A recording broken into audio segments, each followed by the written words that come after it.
do livro Vinha de Luz, Emmanuel, oração e renovação. Holocaustos e oblações pelo pecado não te agradaram. Paulo, Hebreus, capítulo 10, versículo 6. É certo que todo trabalho sincero de adoração espiritual nos levanta a alma, elevando-nos os sentimentos. A súplica no remorso traz-nos a bênção das lágrimas consoladoras. A rogativa da aflição dá-nos a conhecer a deficiência própria. Ajuda-nos a descobrir o valor da humildade. A solicitação na dor revela-nos a fonte sagrada da inesgotável misericórdia. A oração refrigera, alivia, exalta, esclarece, eleva, mas, sobretudo, afeiçoa o coração ao serviço divino.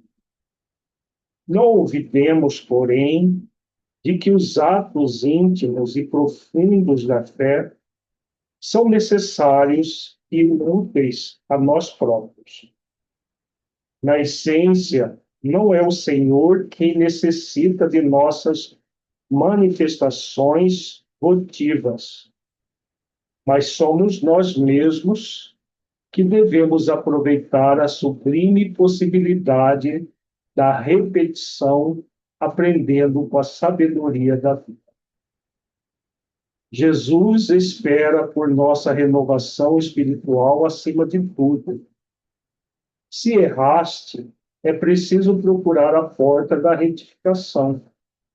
Se ofendeste alguém, corrige-te na devida reconciliação. Se te desviastes da senda reta, volta ao caminho direito. Se te perturbastes, harmoniza-te de novo. Se abrigastes a revolta, recupera a disciplina de ti mesmo.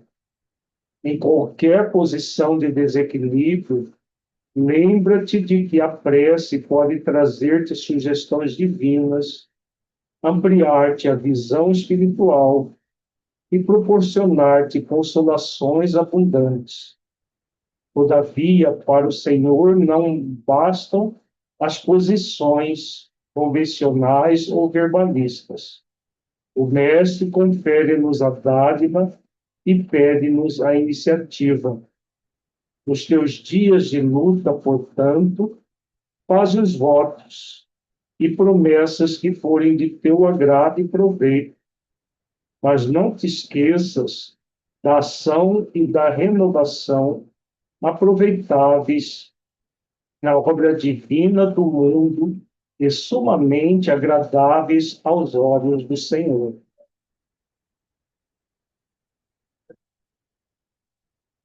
Senhor Jesus, Mestre amigo, agradecemos, Senhor, por mais esse encontro para o estudo reflexivo dessa obra monumental que é o nosso lar. Ampara-nos, Senhor, para que possamos ter a mente clarificada para o raciocínio, a reflexão e, sobretudo, para sentir esses conceitos em nossos corações. Se conosco, Senhor, nesse ideal. Ampara-nos para que possamos fazer bom uso das reflexões que temos tido dessa obra. Se conosco o ideal maior de renovação da nossa intimidade. Gratidão por todas as oportunidades que a vida nos oferece. Gratidão por tudo, Senhor. Que assim seja.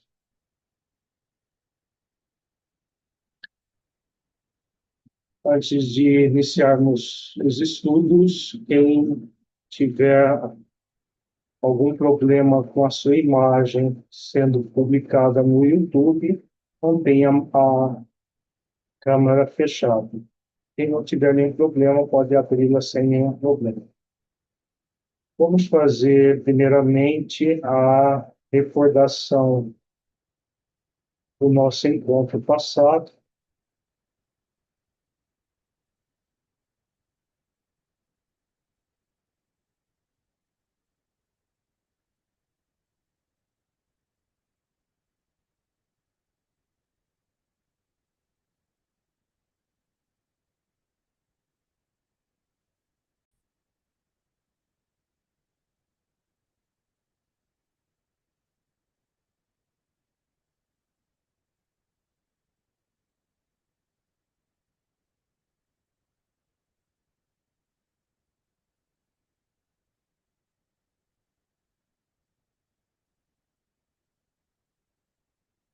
No nosso encontro passado, nós estudamos o capítulo 18, Amor, Alimento das Almas.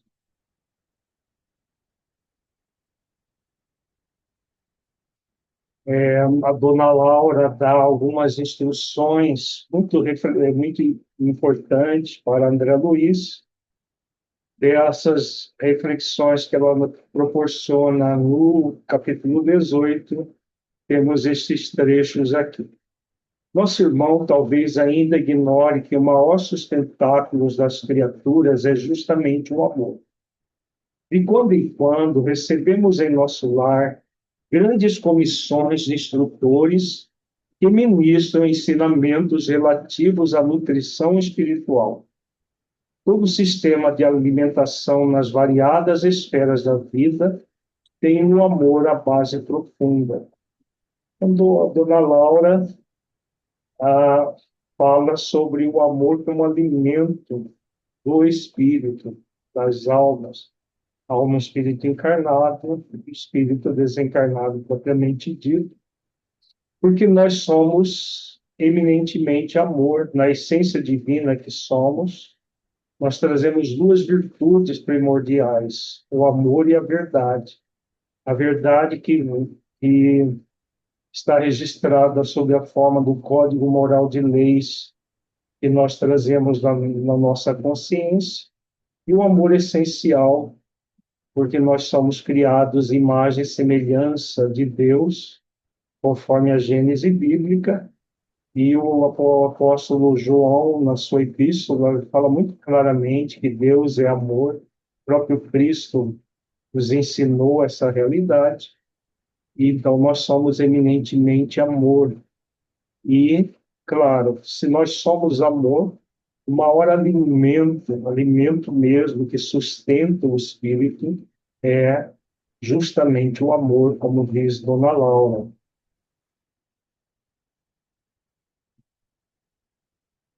O alimento físico,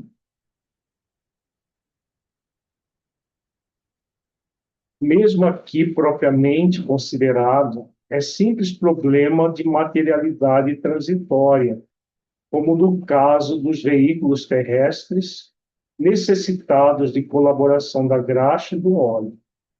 A alma em si apenas se nutre de amor. Quanto mais nos elevarmos no plano evolutivo da criação, mais extensamente conheceremos essa verdade. Não lhe parece que o amor divino seja o cimo do universo?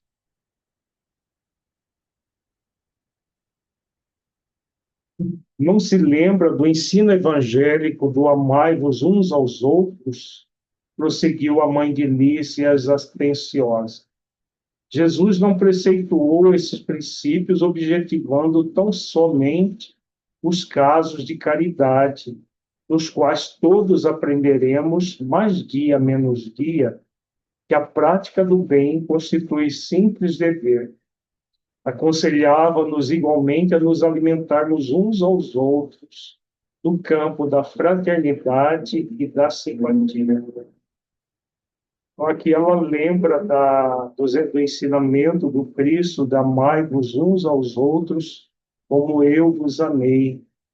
E Quando nós exercitamos o amor sob a forma de carinho, de atenção, de fraternidade uns com os outros, nós estamos nos alimentando mutuamente. O homem encarnado saberá mais tarde que a conversação amiga, o gesto afetuoso, a bondade recíproca, a confiança mútua, a luz da compreensão, o interesse fraternal, patrimônios que se derivam naturalmente do amor profundo, constituem sólidos alimentos para a vida em si. Encarnados na Terra, experimentamos grandes limitações. Voltando para cá, entretanto, reconhecemos que toda a estabilidade da alegria é problema de alimentação puramente espiritual. Formam-se lares, vilas, cidades e nações em obediência a imperativos tais. Então, aqui Dona Laura elenca várias manifestações do amor. Conversação amiga, o gesto afetuoso, a bondade recíproca, a confiança mútua, a luz da compreensão, o interesse fraternal, são formas de nós nos alimentarmos individualmente com amor e alimentarmos uns aos outros com amor. Alimento que aprofunda no espírito imortal. Se nós tivermos apenas nutrição de alimentos materiais, não tivermos a nutrição do amor, tanto o alto amor quanto o amor da amizade, o amor fraternal, nós ficamos subnutridos. Adoecemos, inclusive, porque o alimento material ele é complemento do amor. Sem amor, ficamos realmente subnutridos. No capítulo 19, nós vimos a jovem desencarnada, a neta de Dona Laura, que desencarnou de tuberculose e que ainda estava presa às questões da morte prematura, né, na morte ainda muito jovem, e a Vera Luiza estranhou que ela não foi trazida à mesa das refeições. Ele pergunta a Dona Laura por que disso, né? E aí a Dona Laura fala do porquê. Muito interessante essa fala. Por enquanto, alimenta-se a sós, esclareceu Dona Laura. A tolinha continua nervosa, abatida. Aqui não trazemos à mesa qualquer pessoa que se manifeste perturbada ou desgostosa. A neurastenia, a inquietação, emitem fluidos pesados e venenosos, que se misturam automaticamente às substâncias alimentares.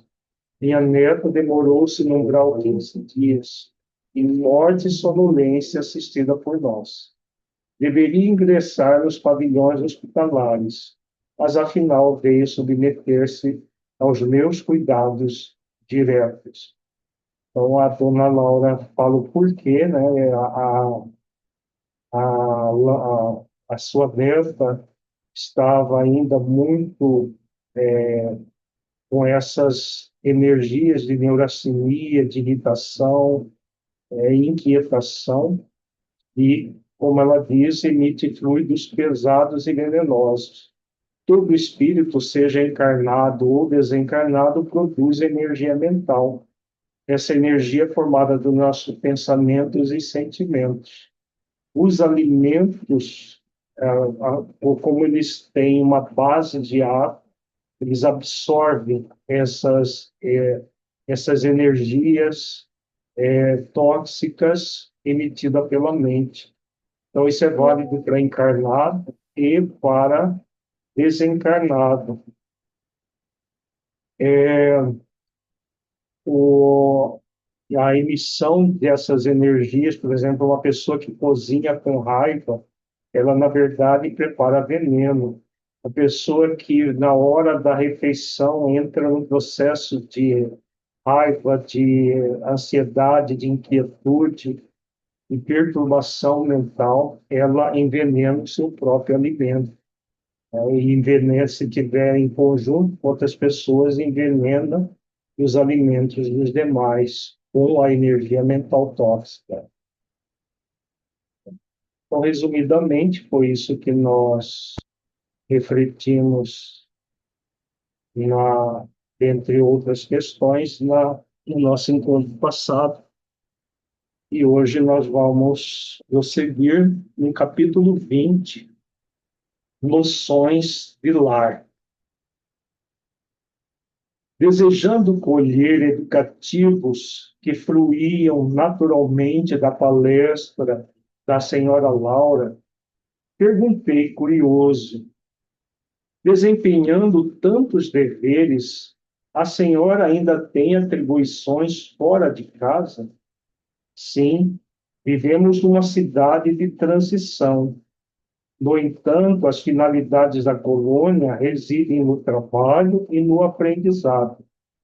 As almas femininas aqui assumem numerosas obrigações, preparando-se para voltar ao planeta ou para ascender a esferas mais altas. Mas a organização doméstica em nosso lar é idêntica à da Terra. A interlocutora esboçou uma face muito significativa e acrescentou: o lar terrestre é que e há muito se esforça por copiar nosso instituto doméstico. Mas os cônjuges por lá, com raras exceções, estão ainda a mondar o terreno dos sentimentos, invadido pelas ervas amargosas da vaidade pessoal e povoado de monstros do ciúme e do egoísmo. Quando regressei do planeta pela última vez, trazia, como é natural, profundas ilusões. Coincidiu, porém, que na minha crise de orgulho ferido, fui levado a ouvir um grande instrutor do Ministério do Esclarecimento. Desde esse dia, nova corrente de ideias me penetrou o espírito. Bom, nessa introdução do capítulo, nós já temos algumas reflexões bem interessantes para ser feitas, né? Primeiro, a questão da, da condição da colônia, do nosso lar. É uma cidade de transição entre colônias mais elevadas e a própria região umbralina. E uma coisa que a dona Laura fala muito claramente aqui é a questão do trabalho e do aprendizado. A finalidade da colônia reside no trabalho e no aprendizado. Com que objetivo? O objetivo de aprender para voltar ao planeta com melhores condições. É aquilo que nós temos refletido. O espírito desencarnado, ele também evolui, né, bastante no mundo espiritual. Mas ele vai comprovar se a evolução ficou apenas na teoria ou na prática no planeta, no encarnado na Terra. Porque vejamos que ela fala do trabalho e do aprendizado, e vai como se fosse um aprendizado de teoria para se praticar na condição de encarnado. E para os espíritos que têm condições, ascender às esferas mais altas. Agora, esse aprendizado, no caso, ela era aquela pessoa que estava ainda com a família que tiveram. Não temos notícia se é a família que estava encarnados todos e depois desencarnados continuaram juntos, ou se era de outras encarnações, né? Porque as nossas relações interpessoais na família podem mudar. Nós temos notícia aqui no nosso lar que o esposo da Laura já tinha reencarnado. Então, vivia a família inteira lá. O esposo havia reencarnado, ela iria reencarnar e depois iriam os filhos. Não temos notícias na obra se era essa família toda estava junto na última encarnação e iriam reencarnar juntos. Isso é raro no planeta. Muitas vezes podem ser espíritos vinculados afetivamente da família em outras encarnações. E aí ela compara, né, a André Luiz pergunta, né, se a organização familiar em nosso lar é idêntica da Terra. Ela diz que é o contrário. O mundo espiritual, ele é referência para o mundo físico e não o contrário. O lar terrestre, como ela diz, de há muito se esforça por copiar nosso instituto doméstico. Porque no mundo físico é aquilo que nós temos refletido. Nós ainda temos muitas situações que isso conecta o espírito imortal do seu processo de desenvolvimento de virtudes. Como ela diz aqui, a vaidade, o ciúme, o egoísmo ainda impera e quando estamos encarnados, muitas vezes nós damos vazão a sentimentos egóicos porque esquecemos momentaneamente a nossa realidade mortal e, e realizamos ações em família que não deveríamos realizar. E aí é claro que aquilo que nós fazemos quando estamos encarnados vai gerar a condição que nós estaremos quando desencarnados. Vejamos que a dona Laura, que passa esses conceitos muito profundos, ela trouxe da experiência do planeta, como ela diz aqui, profundas ilusões. Quando regressei do planeta pela última vez, trazia como é natural profundas ilusões. Então, coincidiu, porém, que na minha crise de orgulho ferido, fui levado a ouvir grande instrutor do Ministério do Esclarecimento.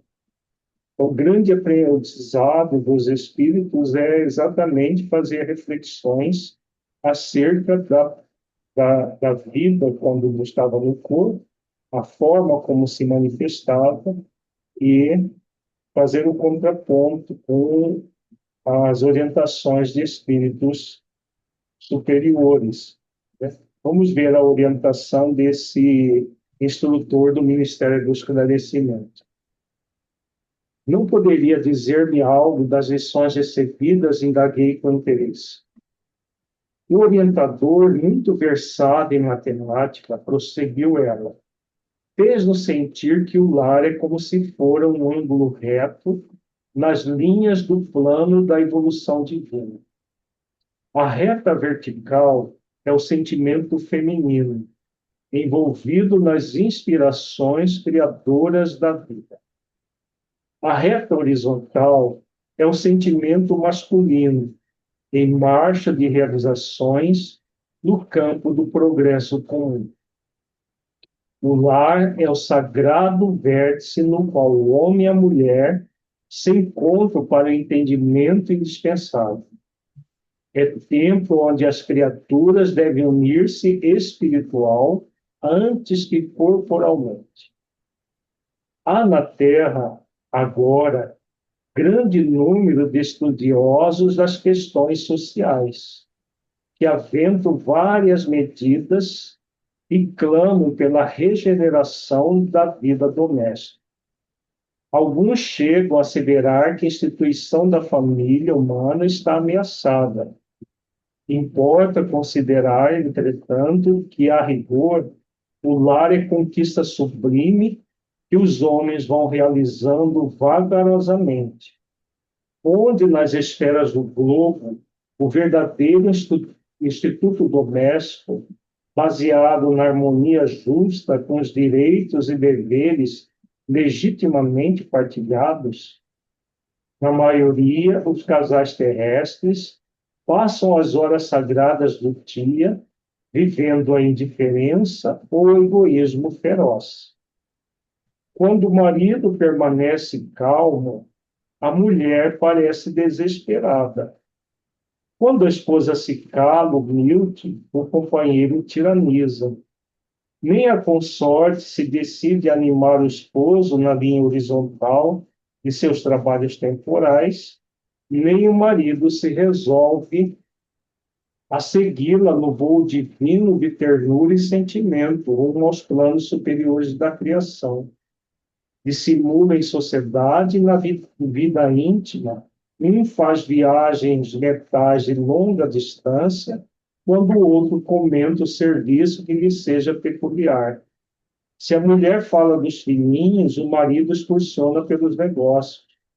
Se o companheiro examina qualquer dificuldade do trabalho que lhe diz respeito, a mente da esposa volta ao gabinete da modista.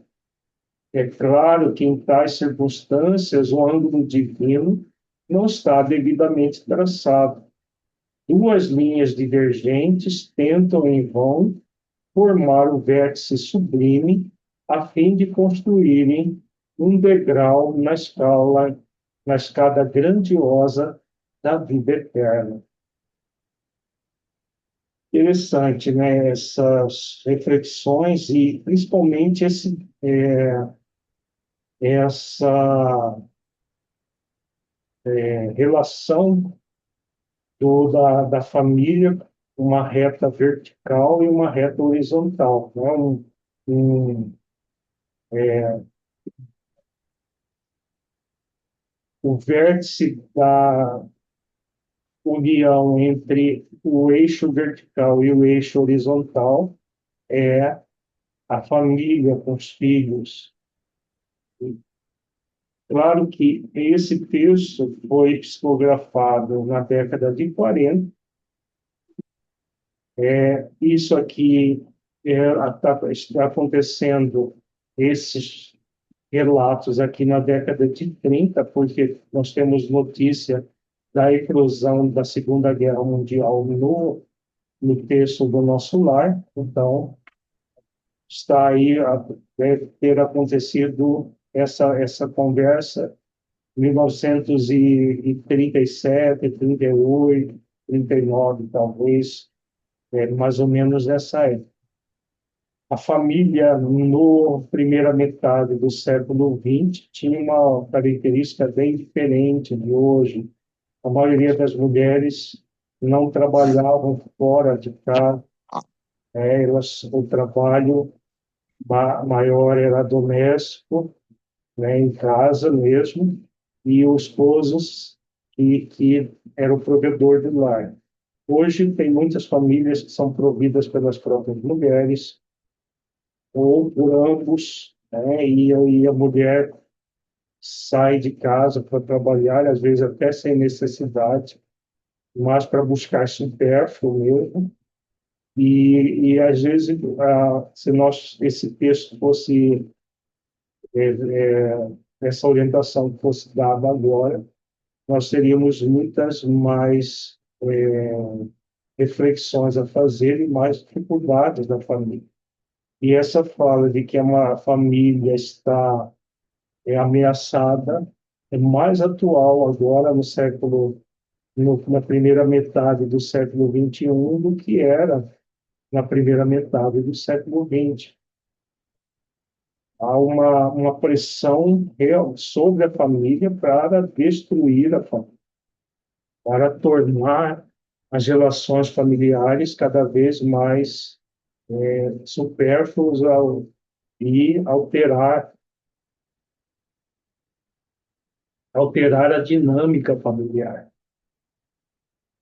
Muita pressão mesmo da sombra coletiva do planeta em direção ao planeta. Mas o que ela coloca aqui é bastante interessante, né? A falta de sintonia entre o esposo e a esposa muitas vezes refletem nos filhos, né? Existem N formas de sintonia, né, de divergência entre os casais que acabam afetando a, no relacionamento familiar. Então, ela diz aqui: é claro que em tais circunstâncias o ângulo divino não está devidamente traçado. Duas linhas divergentes tentam em vão formar o vértice sublime a fim de construírem um degrau na escala grandiosa da vida eterna. Então, o convite é fazer esse esforço, mas são poucos aqueles que fazem esforços, né? O próprio Livro dos Espíritos tem uma questão que os benfeitores falam sobre isso. Cristina? Olá, boa noite a todos.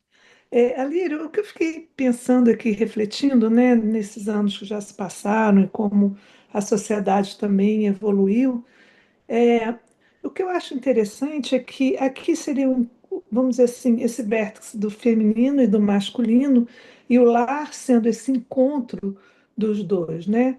Logicamente que a gente vai botar em 38, 40, era uma geração totalmente diferente, onde os papéis do masculino e do feminino eram muito bem definidos, né? No sentido da mulher e do homem, mas que hoje esses papéis eles se misturam, né? Porque, principalmente aqui na América do Norte, é muito comum, aqui não tem essa facilidade de ter babá, de ter. Então, normalmente, o marido ajuda, né, muito dentro do lar e a esposa agora experimenta também o sair para fora e trazer. Então, não deixa de ser uma evolução, se a gente pensar nesses termos desses padrões, quando eles são bem estruturados, dos dois experimentarem esse masculino e o feminino e poder valorizar um pouco mais, né, o papel de um e o papel de outro. Será que minha reflexão está muito fora? E os papéis foram bem desempenhados em harmonia, sim, né? Mas Sim, muitas pois é. vezes o que acontece é que, em vez de gerar essa harmonia que ela coloca aqui no final, né? Então, aliás, é a orientação do mentor lá, em vez de gerar essa harmonia dos dois vértices, às vezes nós temos mais desarmonia, né? Inclusive filhos que às vezes se tornam órfãos de pais vivos.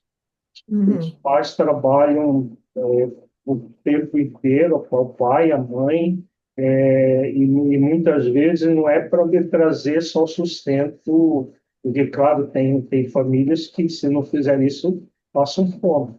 Às vezes uhum, é mais para ter supérfluo mesmo, para ter mais bens materiais e o lado espiritual, né, como sim. ela diz aqui, que é o mais importante, acaba sendo colocado em segundo plano.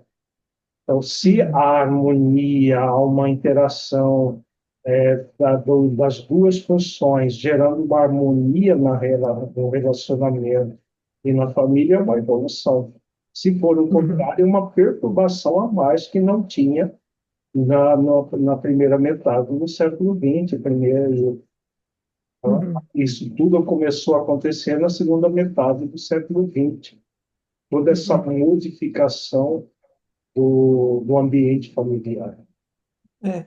O que eu vejo muito aqui, né, na América do Norte, principalmente aqui no Canadá, é essa tendência realmente do homem. Eu vejo homens aqui com funções de cozinhar, de ajudar com as crianças, sabe? E isso é uma coisa muito natural aqui, Uhum. né? De trazer de realmente achar. Agora, lógico, é como você falou, ninguém está ainda nesse desenvolvimento total aqui, mas E faz talvez. isso porque as esposas também estão saindo de casa e vão os E dois trabalhar. E as Então fica crianças, e as igual. crianças que estão sendo resultadas dessa educação, elas estão melhores É, que estavam na primeira metade do século XX, quando isso aí. porque até na América do Norte era assim, né? Até Aham. as donas de casa ficavam em casa, né? E os maridos que trabalhavam nos Estados Unidos, você vê até naqueles filmes, na década de 40, Uhum. da primeira metade do século XX. Agora precisa ver se os filhos estão muito bem nessas condições, se eles estão Uhum. crescendo sem a presença da mãe, do pai ao mesmo tempo, né? Porque o pai e a mãe estão indo atrás de recurso financeiro para ter É, muitas vezes uma condição econômica de classe média e média alta e que o tempo que se passa com os filhos está sendo suficiente para uma educação afetiva. É isso que é, precisa ser visto, né? Cada caso. é. O que eu vejo aqui, a escola aqui, ela vai até as 3 horas da tarde, né? Então existe, pelo menos no Canadá, não sei nos Estados Unidos o quanto que isso é É a mesma coisa. próprio. É. Então a gente vê assim que existe já tendências, por exemplo, no meu trabalho, eu trabalhei em uma empresa grande, né? Então existia a prioridade à família, no sentido, né? Então, por exemplo, se a criança saía mais cedo da escola, então tudo era arranjado. Tinha horários que poderiam ser arranjados da pessoa começar mais cedo para poder acabar mais cedo o trabalho para poder pegar os filhos na escola. E isso eu vejo muito aqui, principalmente depois do Covid, porque hoje, por exemplo, a minha filha ela trabalha 2 vezes por semana no escritório e 3 vezes em casa. O meu filho, minha nora também tem essa flexibilidade. Então, assim, ao meu ver, o que está em volta, eu acho que está melhorando, porque se almoça, se janta junto, então aqui o jantar ele é muito, né, a coisa da família toda reunida para jantar. Então, assim, eu acho que passos muito positivos, é cansativo, porque eu sei porque eu criei meus filhos aí no Brasil e eu tive quem ajudasse, que a maioria não tem realmente, ele é uma coisa que você chega, tem que, né, tem toda a cozinha, por isso as facilidades todas que a gente tem aqui, e não muito ligado à limpeza de casa, essas coisas que aqui eles não são mesmo, porque senão não dá tempo, não tem como. Mas existe uma forma de ver, pelo menos aqueles, lógico, existem famílias disfuncionais em todos os lados, né? Mas as que são funcionais aqui, eu vejo E esse só com o caminhar. tempo que vamos ver se realmente esse modelo atual é o melhor. Porque Uhum, eu acho que no mundo espiritual as avaliações da família é um pouco diferente. Aqui no mundo físico, é aquilo que a dona Laura falou, o egoísmo impera, as questões materiais vêm em primeiro plano, e preciso ver se os filhos estão se sentindo acolhidos, apesar de tudo isso, né? Se uhum, está realmente havendo esses dois eixos que a questão que o benfeitor coloca não quer dizer que o homem vá só fazer papel de homem no fora do lar e da mulher dentro do lar. Inclusive, aqui na no comentário que a dona Laura faz, está bem claro isso, que é para haver uma interação entre os dois eixos. Ó. Nem a uhum. consorte se decide animar o esposo na linha horizontal de seus trabalhos temporais, nem o marido se resolve a segui-la no voo divino de ternura e sentimento, rumo aos planos superiores da criação. Dissimula em sociedade e na vida íntima, um faz viagens mentais de longa distância, quando o outro comenta o serviço que lhe seja peculiar. Se a mulher fala dos filhinhos, o marido excursiona pelos negócios. Se o companheiro examina qualquer dificuldade no trabalho de desrespeito, a mente da esposa volta ao gabinete da modista. Então, ela está dizendo que na primeira metade do século XX, a família também estava legal, né? Não estava bem, né? Por Uhum. causa dessas questões do egoísmo humano. Agora, precisamos, será que na primeira metade deste século nós estamos melhores? Na segunda metade nós tivemos melhores do que estávamos?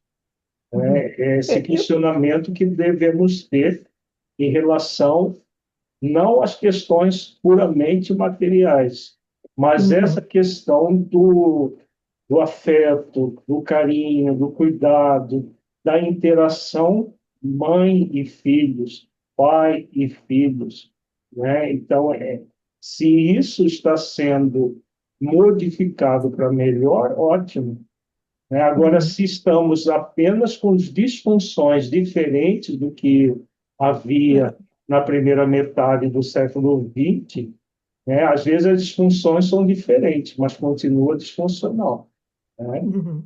Então, Uhum. Com é essa certeza. avaliação que acho que devemos ter para não entrar num processo de simplismo, né? Ah, nós estamos Uhum. melhores agora e pronto. Não, não, com Podemos estar certeza. diferente agora, mas nem sempre melhores, né? Uhum. Porque, assim, observando a família, os problemas que nós temos visto com as crianças e principalmente agora esses primeiro um quarto do século XX, está muito pior do que na segunda metade. Eu vivi na segunda metade do século XX, né, como criança, adolescente, e nesses 25 anos primeiro quarto desse século, as coisas estão ficando cada vez mais complicadas Uhum. em termos educacionais de crianças e de adolescentes. Então, não vejo que está havendo uma evolução, né? Está havendo uma piora da relação pais, mãe e filhos, né? Isso eu tenho, assim, do ponto de vista afetivo, de cuidado, está havendo uma piora e não uma melhora. Observando como um profissional de saúde, inclusive, né? Uhum. Aí tem os educadores, aí da educadora, está falando com a cabeça já movimentando. Como que você vê? Você é educadora de crianças de classe baixa, né? É, Vamos ver como que tem baixa e tem remediadas, eles estão bem misturados, né? uhum. Mas esse abandono afetivo, ele existe sim. A criança hoje, de uma forma geral, lógico que tem as exceções, eles estão sem parâmetros, não reconhecem hierarquia, eles não reconhecem valores, assim, conquista de valores. Para eles, tudo é muito superficial e tudo muito imediato, sabe? Isso que a gente tem percebido junto com eles.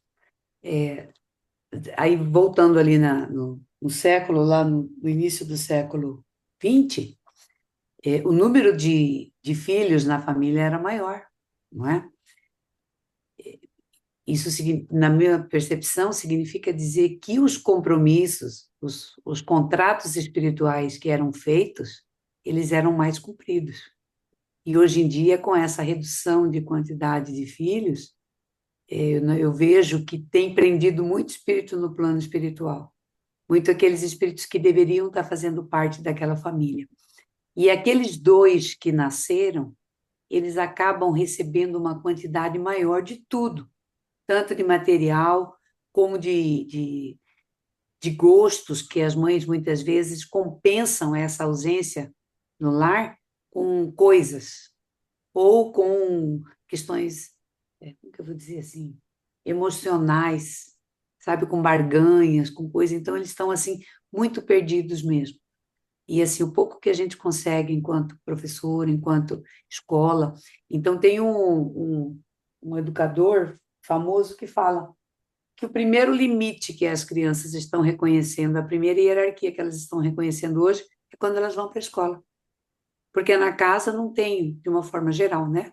Estou falando especificamente. Não tem um limite, tu come na hora que quer, dorme na hora que quer, fica até tarde na rua, não tem esses limites, esses parâmetros Por que causa da permissividade, né? Então, da horizontalidade. há muita Vê aí permissividade no a relacionamento com pais e filhos. Antigamente era muito autoritarismo, era saiu do muito igual. extremo e estamos no extremo da permissividade. Eu acho que, com o tempo, o amadurecimento da humanidade, nós vamos tender a vir para o meio, né? Autoridade com limites, sim na hora que é para dizer sim, não na hora que é para dizer não. Nos nossos livros sobre família, nós abordamos essas questões, né? De autoridade, sim, mas com afeto, com carinho, é o que nós estamos vendo aqui no texto no nosso lar. Mas com autoridade, com papéis bem definidos do pai, da mãe, de a questão de trabalhar fora eu vejo como uma questão secundária, mas desde que não afete a relação pais e filhos, que os papéis sejam muito bem colocados, né?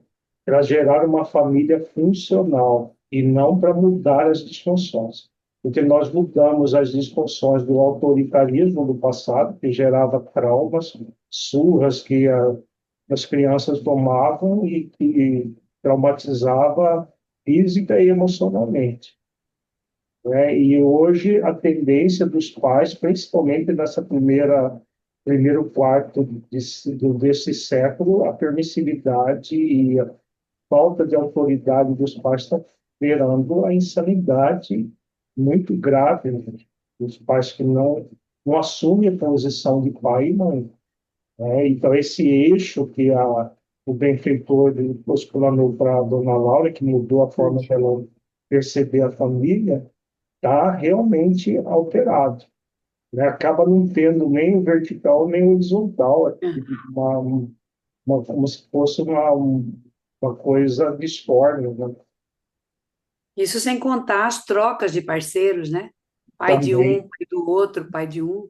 Lá na escola teve um ano, uns 2 anos atrás, um rapaz, eu falo um rapaz que ele tinha ele tinha menos de 40 anos. Ele tinha 4 filhos dentro da escola, um de cada mãe. Uhum. E estava namorando a quinta. Daqui a pouco vai nascer o quinto. Então, quando era festa das mães, tinha 5 mães lá na escola. A namorada mais as 4, uma mãe de cada um, era uma confusão. E aí isso vem arrebentar dentro da escola. Entendeu? A escola está sendo uma instituição hoje que todas as desorganizações sociais vêm para dentro da escola. E eles querem que a escola dê conta de tudo isso, mas não dá. A escola mal está dando conta da instrução, que é o verdadeiro papel dela. E algumas contribuições nas questões da educação, né, que a gente faz, um ou outro faz, os outros, a maioria dos professores não faz, eles vão lá, fazem o trabalho deles e vão embora. Então, a gente que é pedagoga, né, tem mais essa preocupação de trabalhar com eles, de conversar, de dialogar, falar em questão de horário, tem que dormir cedo. Primeira vez que muitos alunos que eu converso, que eles falam, mas por que tem que dormir 9 horas? Porque criança dorme 9 horas. Que hora que você dorme? 2 horas, 2h30. Não, isso não é hora de criança de 9 anos dormir. Então, aí, falar, tem que escovar dente, tem que tomar banho, tem que fazer isso, tem que fazer. A escola que está fazendo esse papel hoje, infelizmente. Então, há muita disfuncionalidade, né? É. Vamos continuar aqui. Esses, Só fala essa página aí que eu me perdi aqui, Alírio, por favor, onde você está? no meu livro é 125, Tá, minha, eu acho. na minha edição. Tá. Esses conceitos calavam-me fundo e sumamente impressionado observei. Senhora Laura, essas definições suscitam um mundo de pensamentos novos. Ah, se conhecêssemos tudo isso lá na Terra. Questão de experiência, meu amigo, replicou a nobre matrona. O homem e a mulher aprenderão no sofrimento e na luta. Por enquanto, raros conhecem que o lar é instituição essencialmente divina e que se deve viver dentro de suas portas com todo o coração e com toda a alma. Enquanto as criaturas vulgares atravessam a florida região do noivado, procuram se mobilizando os máximos recursos do espírito. E daí o dizer-se que todos os seres são belos quando estão verdadeiramente amando. O assunto mais trivial assume singular encanto nas palestras mais fúteis. O homem e a mulher comparecem aí na integração de suas forças sublimes.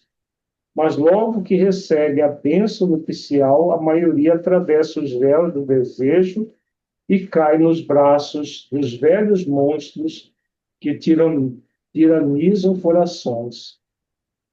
Não há concessões recíprocas, não há tolerância e, por vezes, nem mesmo fraternidade. E apaga-se a beleza luminosa do amor quando os cônjuges perdem a camaradagem e o gosto de conversar. Daí em diante, os mais educados respeitam-se, os mais rudes mal se suportam. Não se entendem. Perguntas e respostas são formuladas em vocábulos breves.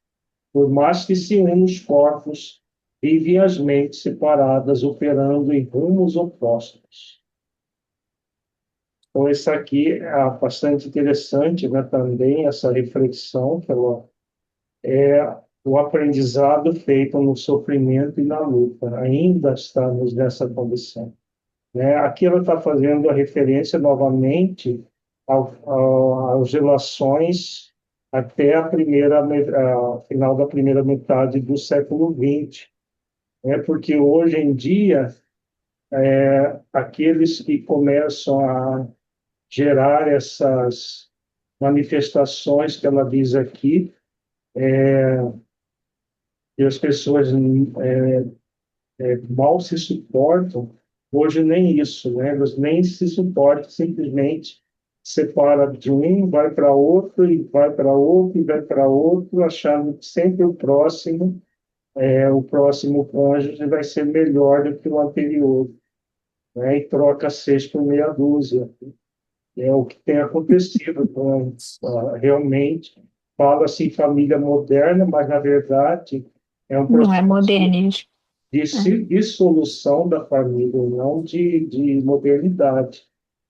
Porque nós não somos espíritos perfeitos, mas em aperfeiçoamento. E as nossas imperfeições, elas vão se manifestar no relacionamento interpessoal.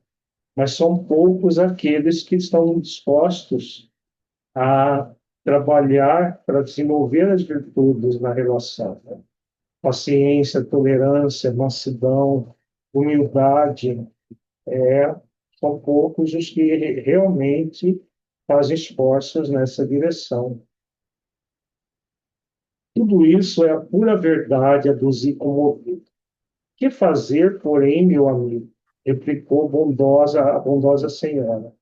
Na fase atual evolutiva do planeta, existem na esfera carnal raríssimas uniões de almas gêmeas, reduzivos matrimônios de almas irmãs ou afins, e esmagadora porcentagem de ligações de resgate.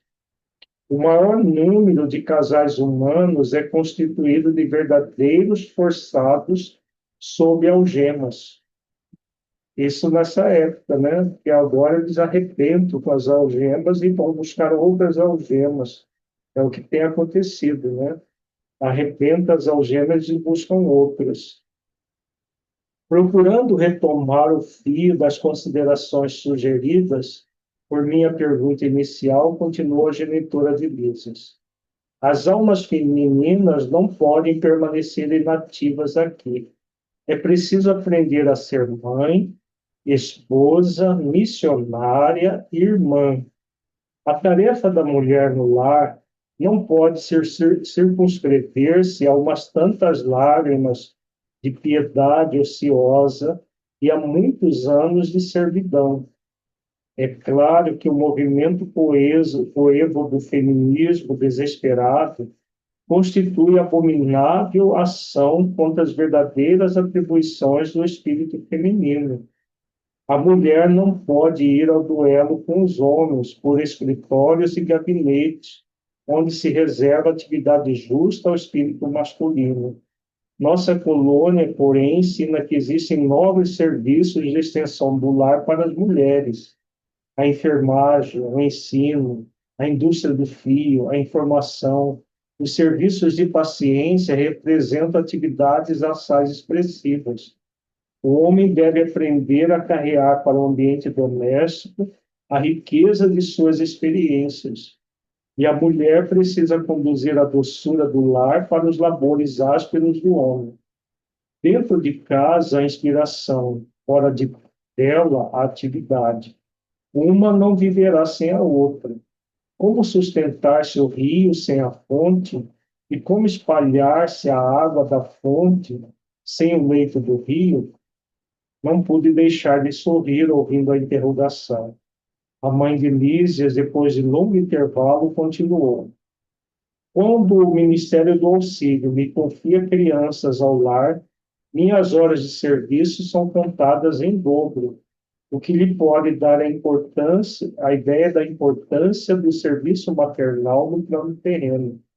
Entretanto, quando isso não acontece, tenho meus deveres diuturnos nos trabalhos de enfermagem, com a semana de 48 horas de tarefa. Todos trabalham em nossa casa. A não ser minha neta convalescente, não temos qualquer pessoa da família em zonas de repouso. 8 horas de atividade no interesse coletivo. Diariamente é programa fácil a todos. Sentir-me-ia envergonhada se não executasse também. Interrompeu-se a interlocutora por alguns momentos, enquanto me perdi em vastas considerações. Então, a dona Laura, né, ela coloca aqui questões muito significativas em relação ao papel da mulher e ao papel do homem. Esse ideal que o mundo espiritual é refletido ainda não foi substancializado na Terra. Hoje, as mulheres querem ah, até trabalhos que exigem força bruta, elas querem competir com os homens, né? Querem ser caminhoneiras, tratoristas, estivadoras, tem mulher até estivadora, como se fosse uma atividade própria feminina, né? Porque como ela diz aqui, o feminismo que existe no mundo, ele ainda é muito deturpado em relação às questões divinas. Por esse feminismo, a mulher tem que competir de igual para igual com os homens, até quando o trabalho exige força física, que a mulher tem menos por causa do hormônio testosterona que os homens têm e que as mulheres não têm, né? Mas há uma deturpação da vida social no planeta. Muita gente vai dizer, mas isso tudo é bobagem, porque a vida na Terra é muito diferente, porque isso, porque aquilo. E por que que nós estamos tão doentes na Terra? Né? Por que que estamos ainda com tantas disfunções familiares? Porque nós não colocamos essas questões de ordem espiritual em primeiro lugar. Em primeiro lugar, vêm as questões materiais e as espirituais, em último lugar, quando são consideradas. Em muitos lares, hoje em dia, na Terra, as questões espirituais, no máximo, são vistas na igreja uma vez por semana. E o espírito imortal não conta no dia a dia da vida da grande maioria das pessoas, né? Interessante essa questão do trabalho, né? 48 horas de trabalho de segunda a sábado, não é de segunda a sexta, não. Né? Só um dia de descanso. E a dona Laura trabalha como enfermeira no Ministério do Auxílio, nos hospitais que existem no Ministério do Auxílio. Então, são atividades, e como ela diz, todos aqueles que estão em condições de saúde têm o dever de trabalhar. Nós vimos aquela senhora no outro capítulo que ficava o tempo todo nas, nas zonas de repouso, né, nos campos de repouso, e que se recusava a trabalhar. Quando recusa trabalhar, ele recusa evoluir também, né? Então, além de cuidar da casa, a dona Laura tinha o trabalho fora de casa. Claro que no mundo espiritual é diferente, as atividades são mais mentais e diferente do mundo físico, mas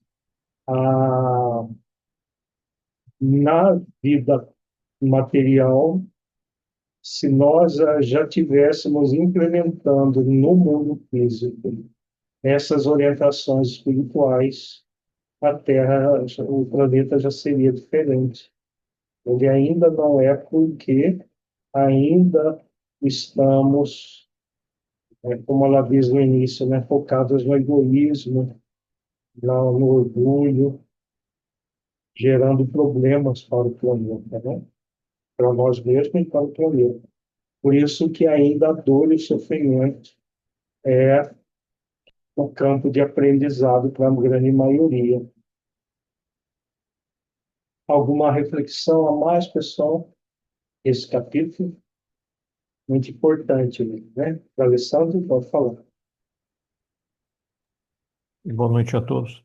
Lírio, só uma observação, Dona Laura ainda acredita, né, em almas gêmeas, né, porque ela fala que raríssimas uniões de almas gêmeas, né, e a doutrina espírita é bastante clara, né? Kardec escreve um artigo na Revista Espírita de 1858, intitulado Metades Eternas, né, e a própria doutrina explica que não existe almas gêmeas, né, só para lembrar que ela traz essa tendência ainda, né, ela acredita Isso. nisso. Vejamos assim, quando Kardec rebate a ideia de almas gêmeas nas obras básicas, ele, na Revista Espírita, ele está falando daquela lenda de que o espírito é criado, uma metade de um lado e metade do outro, e vão se unir na eternidade para sempre, como se fossem duas metades. É igual a música do Fábio Júnior, né? Duas metades da laranja que vão se unir. Esse conceito de alma gêmea, esse não existe, né? A, Agora, existem almas afins, ela fala, né, de almas irmãs, almas afins, né? E que seria esse conceito, não é que são espíritos que vão se unir como duas metades, foram criados pela metade e vão se unir um dia. Agora, as almas afins, elas vão se conectando cada vez mais intensamente, a ponto de se sentirem como se fossem criadas um para o outro, né? Mas isso em famílias numerosas, não é duas pessoas, imagina. De quem que é a alma gêmea de Jesus? Então, deve ter uma alma gêmea do Cristo que está unida com ele para sempre, né? Essa ideia de alma gêmea que você une com outro espírito para sempre não existe. Agora, almas que se afinizam tão intensamente que, às vezes, quando merecem um casamento, produz, né, uma afinidade como o casal Amélie Boudet com Allan Kardec, né? Aquela afinidade de um apoiar o outro num trabalho em conjunto. É nesse sentido que nós devemos ver quando encontramos textos no caso aqui nós temos a fala da Dona Laura, no livro 2000 anos, a fala de Emmanuel sobre almas gêmeas, no livro Consolador, tem uma pergunta que ele fala que existe alma gêmea, mas é nesse sentido de almas afins e se unem para um trabalho em conjunto. Não a ideia, aquela ideia mitológica, né, das almas que vão se fundir. É. Se Deus criasse almas para se fundir, ele estaria criando pessoas, espírito pela metade. Faltando a outra metade, e você passa a eternidade buscando a outra metade, e quando encontra, se funde e fica ali uma, uma identidade amorfa, né, de duas pessoas em histórias completamente diferentes. Isso aí não faz sentido nenhum. É essa tese que Kardec rebate. Não é da afinidade entre as almas, porque isso é bem óbvio, né? Mieda, É, se assim fosse, se fosse partido mesmo as duas metades, eles teoricamente teriam que evoluir junto para se encontrar, fundir no é, futuro, no mesmo tempo, teoricamente, na mesma época. Aí estou me lembrando aqui de Alcione, com o não, Padre Carlos, não é? Alcione fez o processo evolutivo, retorna, mesmo contrariando os benfeitores que não gostariam, não queriam ou recomendaram que ela não reencarnasse, ela reencarna no intuito de uhum, ajudar o processo de evolução. Ela, eu acho que não consegue, ou se consegue muito pouco, talvez ela tenha lançado algumas sementes, mas o tempo dele era totalmente uhum.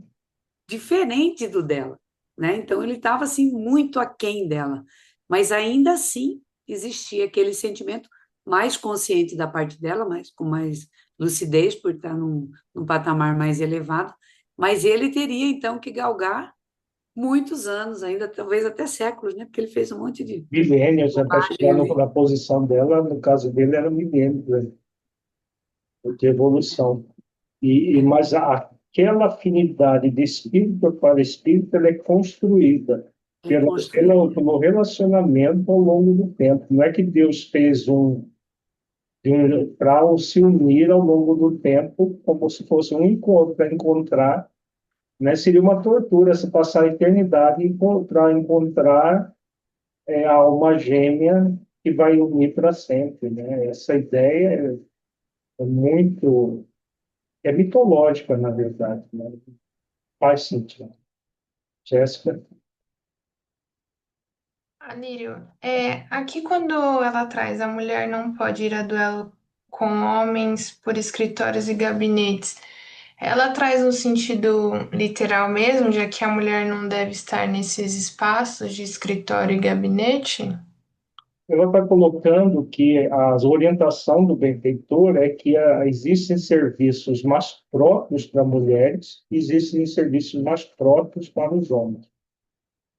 O, a, o espírito em si mesmo, ele não tem sexo, ele pode reencarnar como homem e como mulher. Quando o espírito ele está na condição feminina, existem virtudes mais próprias da condição feminina, como paciência, atenção, cuidado, A energia, né? que são Ânimo. mais próprios quando o espírito está na condição feminina. Porque, na verdade, não existe nem mulher nem homem, existe espírito. Quando o espírito está na condição masculina, a o raciocínio lógico, as questões mais materiais e que exigem menos virtudes desse outro tipo são mais próprias para os homens.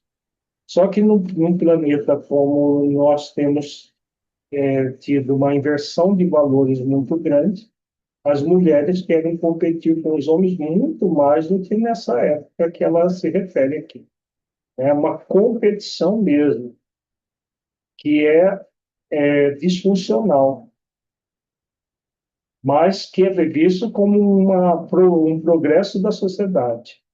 Então, a mulher ser estivadora. Hoje, até com as máquinas, o homem já não deve mais ser estivador. A mulher quer ser estivadora, quer ser motorista de caminhão, quer ser tratorista, quer ser pugilista. Tem até mulher agora sendo pugilista, coisa que já até os homens já deveriam ter abolido desse tipo de esporte, que não é esporte nenhum, estamos empurrando o outro, né? As mulheres querem fazer a mesma coisa. Então, você vê que é doentio o processo. Então, essa doença social, porque o homem faz a mesma coisa, a mulher quer adoecer do mesmo jeito que muitos homens. Né? Tem coisas que os próprios homens já poderia ter se libertado, como, por exemplo, esse pugilismo, luta livre, esses esportes, que falam que é esporte, mas, na verdade, é coisa de troglodita, que o homem já deveria, no pleno século XXI, ter se libertado. Só que, em vez do homem se libertar, as mulheres querem fazer igual. Quantas ficam se No arrebentando? final da vida, eles estão todos sequelados, Alírio. Você pode olhar esses lutadores aí, né? E tem Com isso. como, né? É. Mas é a disfuncionalidade que ainda impera no planeta. Muita gente doente, né? Vamos para o capítulo 21, continuando a palestra. A palestra, senhora Laura, exclamei com interesse, sugere numerosas interrogações. Revelar-me-á a curiosidade, relevar-me-á a curiosidade e o abuso. Não diga isso, retrucou bondosa. Pergunte sempre. Não estou em condições de ensinar, todavia sempre faço informar. Rimo-nos da observação e indaguei em seguida. Como se encara o problema da propriedade na colônia? Esta casa, por exemplo, pertence-lhe? Ela sorriu e esclareceu. Tal como se dá na terra, a propriedade aqui é relativa. Nossas aquisições são feitas à base de horas de trabalho. O bônus hora, no fundo, é o nosso dinheiro. Quaisquer utilidades são adquiridas com esses cupons obtidos por nós mesmos, à custa de esforço e dedicação. As construções, em geral, representam patrimônio comum, sob controle da governadoria. Cada família espiritual, porém, pode conquistar um lar, nunca mais que um. Então, aqui é bem interessante, né? Não tem, eu vou ter mais, eu vou comprar e vou alugar para outras famílias. Então, é um patrimônio comum, porque é criação mental de espíritos, e cada família espiritual pode habitar um único lar, uma única casa, apresentando 30 mil bônus hora, o que se pode conseguir com algum tempo de serviço. Nossa moradia foi conquistada pelo trabalho perseverante de meu esposo, que veio para a esfera espiritual muito antes de mim. 18 anos estivemos separados pelos laços físicos, mas sempre unidos pelos elos espirituais. Ricardo, porém, não descansou. Recolhido ao nosso lar depois de certo período de extremas perturbações, compreendeu imediatamente a necessidade do esforço ativo, preparando-nos um ninho para o futuro. Quando cheguei, estreamos a habitação que ele organizara com esmero, acentuando-se nossa aventura. Desde então, meu esposo ministrou-me conhecimentos novos. Minhas lutas na viuvez haviam sido intensas. Muito moço ainda, com os filhos tenros, tive de enfrentar serviços rudes. À custa de testemunhos difíceis, proporcionei aos eventos de nossa união os valores educativos de que eu podia dispor, habituando-os, porém, muito cedo aos trabalhos árduos. Compreendi depois que a existência laboriosa me livrara das indecisões e angústias do umbral, por colocar-me coberto de muitas e perigosas tentações. O suor do corpo, a preocupação justa nos campos de atividade honesta, constituem valiosos recursos para a elevação e defesa da alma. Reencontrar Ricardo, tecer novo ninho de afetos, representava o céu para mim. Durante anos consecutivos, vivemos a vida de perene ventura, trabalhando por nossa evolução, unindo-nos cada vez mais e cooperando no progresso efetivo dos que nos são afins. Com o correr do tempo, Lísias e Yolanda e Judite reuniram-se a nós, aumentando nossa felicidade. Então, era uma família espiritual que viveu no mundo físico como família espiritual, né? Isso na Terra ainda é raro. Na maioria das famílias espirituais, elas, no mundo físico, nós encarnamos, muitas vezes, com desafetos para criar afetividade. No caso da família da Dona Laura, ela já trazia o afeto pelo esposo e continuou no mundo espiritual. Então, o trabalho dele permitiu que adquirisse a casa onde ela e os filhos moravam. O Ricardo já tinha reencarnado lá quando, nos próximos capítulos, nós vamos falar da reencarnação do Ricardo. E deixou a casa para o restante da família. Após ligeiro intervalo em que parecia meditar, minha interlocutora prosseguiu em tom grave. A outra coisa que é importante, né, que ela fala do esforço para manter a família, 18 anos de viuvez, do esforço que, do trabalho remunerado no mundo físico, dá a impressão que era uma família que não era uma família de posses, era uma família de classe média, média baixa, talvez, pela descrição, e que esse trabalho fez com que ela não precisasse ter passado pelo grau. Né? Então, muito interessante, porque muitas vezes a gente pensa que é só o trabalho não remunerado, trabalho voluntário, que gera mérito. O trabalho profissional bem realizado, com esforço, com dedicação, sobretudo no caso de uma mãe de família, para ajudar na criação dos filhos, tem um benefício enorme para o espírito. Após ligeiro intervalo em que parecia meditar, minha interlocutora prosseguiu em tom grave. Mas a esfera do globo nos esperava. Se o presente estava cheio de alegria, o passado chamava contas para que o futuro se harmonizasse com a lei eterna. Não podíamos pagar a terra com bônus hora, e sim com suor honrado, fruto de trabalhos. Dada a nossa boa vontade, aclarava-se-nos a visão relativamente ao pretérito doloroso. A lei do ritmo exigia, então, nossa volta.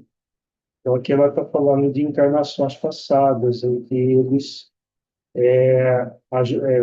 agiram contrário à lei de amor, justiça e caridade. Aquelas afirmativas causavam-me viva impressão. Era a primeira vez que se feria tão fundo aos meus ouvidos, na Polônia, o assunto referente a encarnações pregressas. Senhora Laura, exclamei, interrompendo, permita por obséquio uma parte.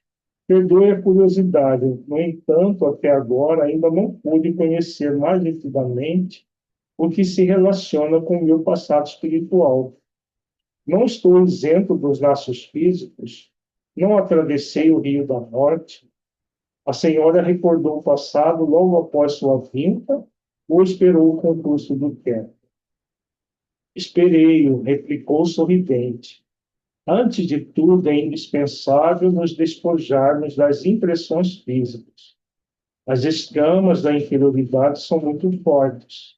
É preciso grande equilíbrio para podermos recordar edificando. Em geral, todos temos erros clamorosos nos ciclos da vida eterna. Quem lembra o crime cometido costuma considerar-se o mais desventurado do universo. E quem recorda o crime de que foi vítima considera-se em conta de infeliz do mesmo modo. Portanto, somente a alma muito segura de si recebe tais atributos como realização espontânea. As demais são devidamente controladas no domínio das reminiscências, E se tento burlar esse dispositivo da lei, não raro tende ao desequilíbrio e à loucura. Muito interessante essa informação da dona Laura, né? Porque muitas vezes a gente acha que só desencarnou, pronto, já vai lembrar de todas as existências anteriores. Até para o espírito desencarnado, que está em posição mediana, que ainda não é muito evoluído, a recordação, o esquecimento do passado permanece em benefício do próprio espírito. Muita gente reclama, né? Ah, mas se eu soubesse tudo que eu fiz no passado, seria diferente. Não seria, não. Seria, você ficaria perturbado com uma culpa desesperadora. A lei do esquecimento é uma lei importantíssima para nos proteger de nós mesmos. É quando nós, por exemplo, fazemos profissionalmente terapia regressiva a vivências passadas, a experiências traumáticas do passado, a pessoa vê, ela toma consciência de flashes de existências anteriores, com o objetivo terapêutico de ressignificar situações do passado que são traumáticas, que estão refletindo no presente. Mas nunca uma existência inteira, com todos os detalhes, é recordada, é revivido, porque é prejudicial para a pessoa. A lei do esquecimento é uma lei para nos proteger de nós mesmos, proteger desses desequilíbrios que a dona Laura coloca, que até o desencarnado teria se lembrasse de tudo que fez de errado no passado. Feliz? Boa noite, pessoal. Lília, eu fiquei pensando que nesse caso, né, a mesma coisa acontece todos os dias quando a gente vai dormir, né? Mesmo dormindo, o corpo físico repousando, o espírito não tem essa consciência da vida espiritual, né? Fiquei pensando nessa questão aqui, se mesmo desencarnado já tem, quem dirá nós que estamos encarnados só nesse processo aí, né? Se nós tivéssemos consciência durante o sono de tudo que nós temos no mundo espiritual, nós não conseguiríamos viver. Seria tanta informação e tantos detalhes da vida no mundo espiritual que a vida, dependendo do espírito, a vida aqui seria tão sem graça, tão sem sentido, e a pessoa ficaria com um desejo de morrer, né? Ou ficaria perturbado mesmo. Então, a diferença que existe entre o mundo espiritual e o mundo físico.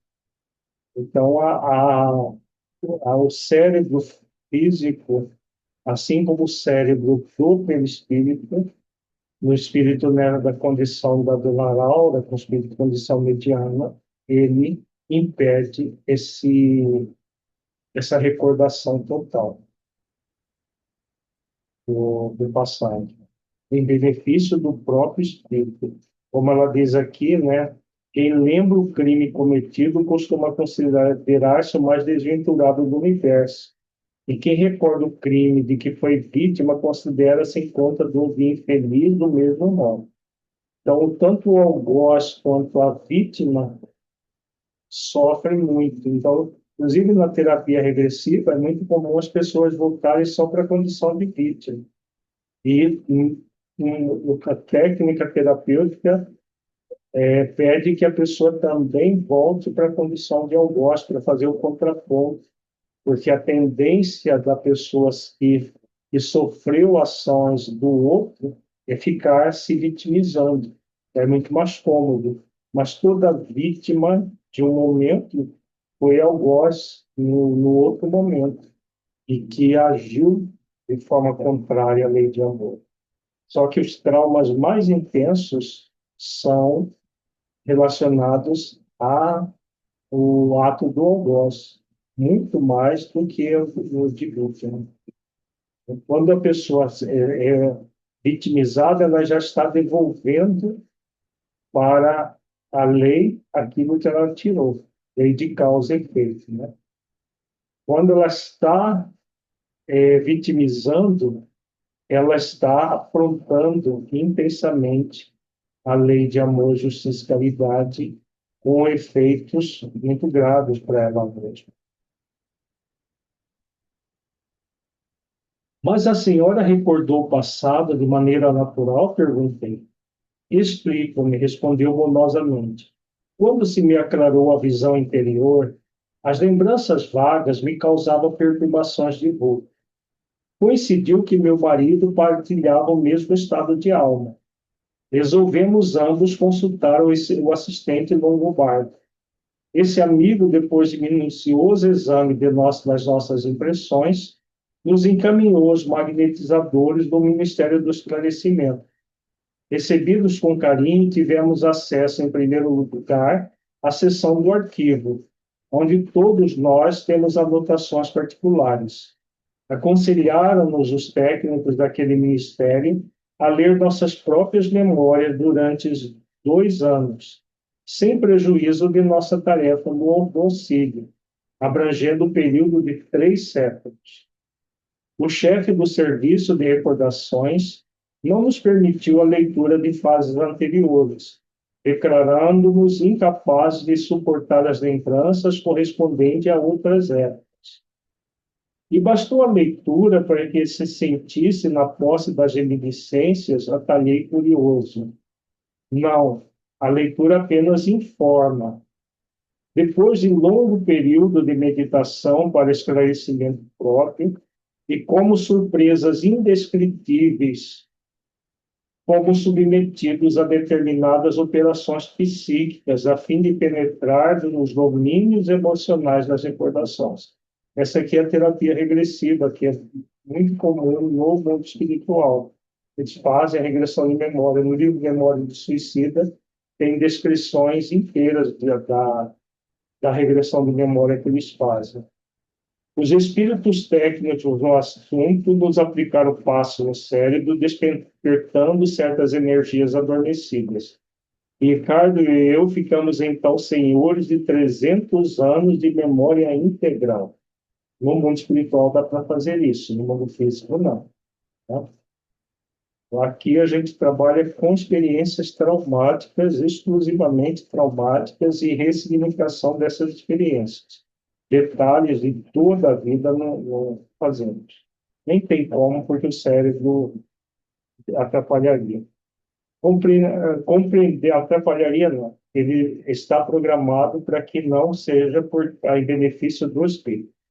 Não seria um atrapalhamento, mas um benefício.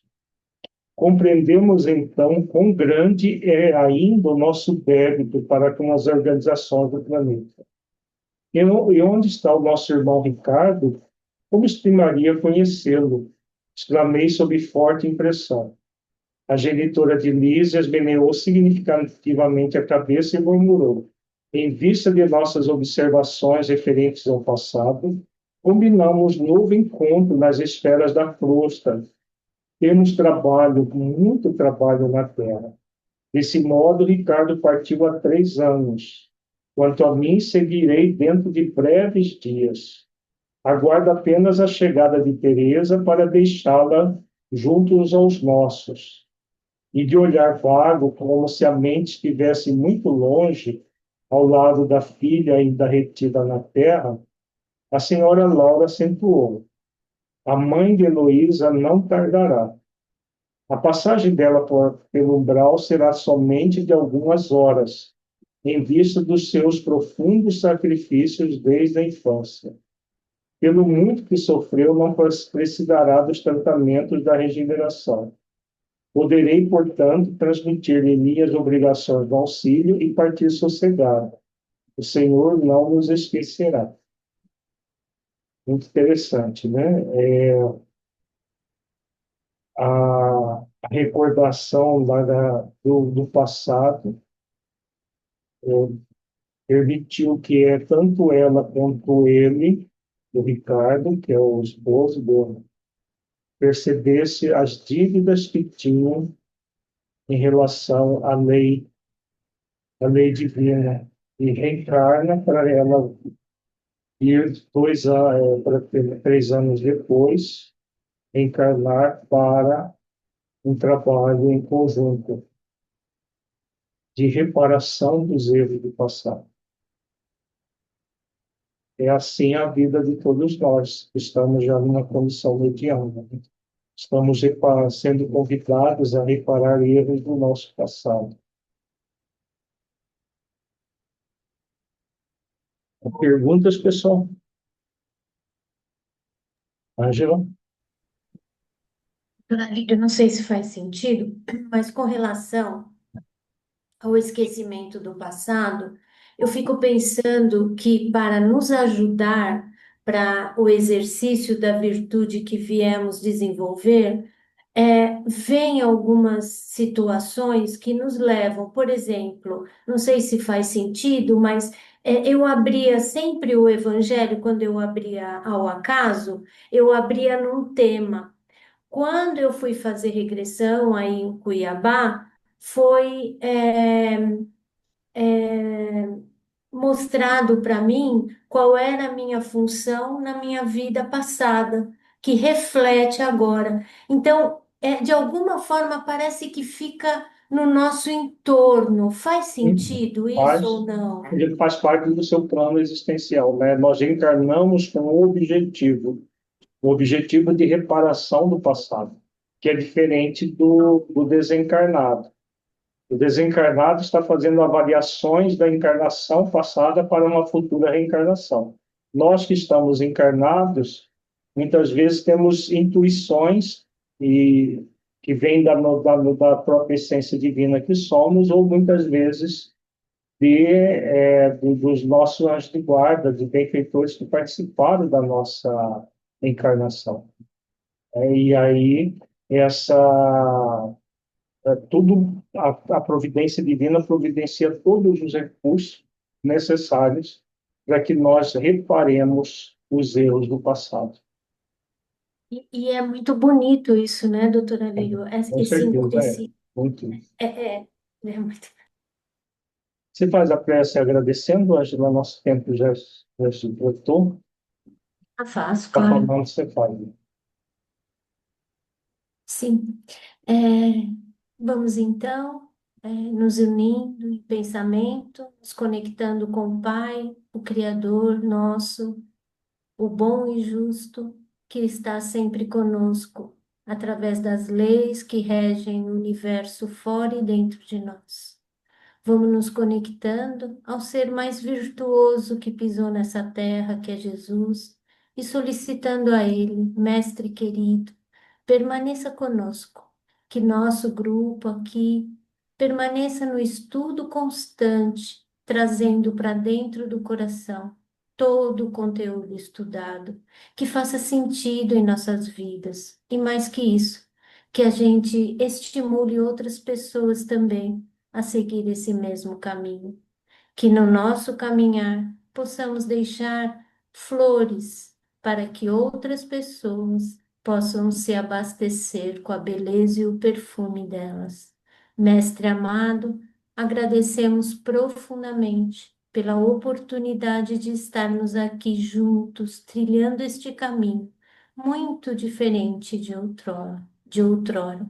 Agradecemos a todos os colegas, ao doutor Alírio, especialmente à espiritualidade maior, os benfeitores queridos que nos inspiram e nos fortalecem, para que a gente continue firme nesse caminhar. Que Deus nos abençoe e uma boa noite a todos nós. Uma boa noite, Tchau, pessoal. gente. Muita paz. Até semana que vem. Gratidão. Boa noite, gente. Tchau. Boa noite. Obrigada. Boa noite. Gratidão. Boa noite. Beijo.